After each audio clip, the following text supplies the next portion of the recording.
Hi, Tracy Carr here. I haven't posted a video for ages actually. I kind of got out of the flow because I've been going through some transitions, which I won't talk about now, but maybe later.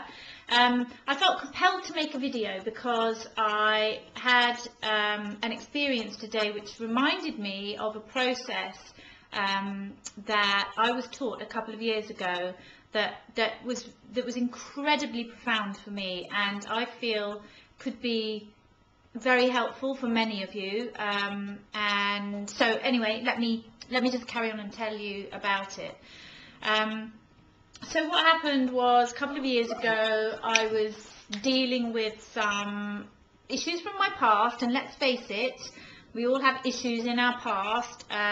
In fact, I once heard it said that those people who say they've got no problems are the ones who have the biggest problems of all. So don't be ashamed of having issues to deal with, because we all do. And I had some issues in my past which I couldn't deal with directly because the person that I had the issues with had passed away.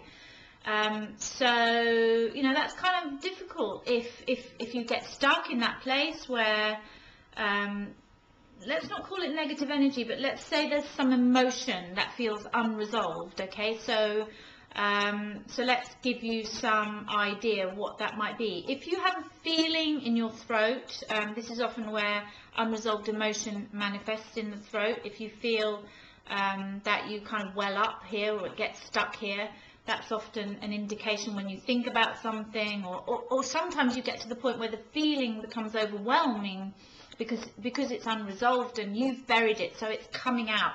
And there could be days or weeks that go by where all you feel like doing is crying and you have no idea why. But I suggest to you, on some level you do know why. And very often that difficulty is to do with a person. Let's face it, 99.9% of our issues are to do with another person. So let me just say to you, because I'm being really vague and conceptual, some of you will get it, but others may not. If you have any kind of process where you feel like you're grieving or your energy is getting stuck, then what you can do, and this is how I dealt with what I was dealing with 2 years ago. You take yourself off to a really quiet place, potentially a nurturing place, somewhere where you feel very comfortable, and you put yourself into a mini trance. And the way that you do that is you take 3 deep breaths. Okay, now some of you may not know what a deep breath looks like, so let me show you. Deep breath is this.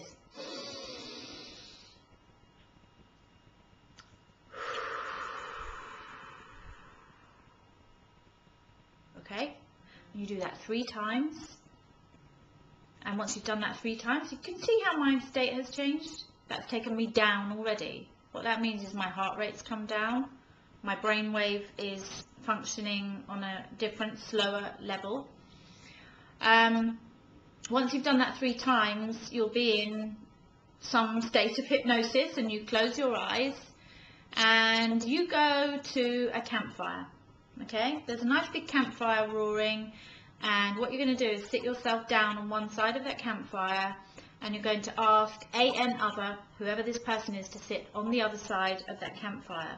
Okay, doesn't matter whether they've passed away or even if they're in another life. I don't know, whatever comes out of your unconscious mind, or are they alive and you can't speak to them anymore. So put yourselves at opposite ends of the campfire, and you simply say whatever you need to say, or you ask whatever question you want to ask. And that's often a better way. Ask the question that you never dared to ask, and see what that person says back to you. Yeah? Wait for them to respond. And by the way, take a journal and a pen, because you're really going to want to write down what comes out of that conversation. Now, you may think this is woo-woo, but I guarantee if you take this process and you do it properly, you will hear some stuff that will blow you away. And what you hear, I can't guarantee this because this is up to you. will heal that unresolved emotion in you if you let it. Happy healing. Good night.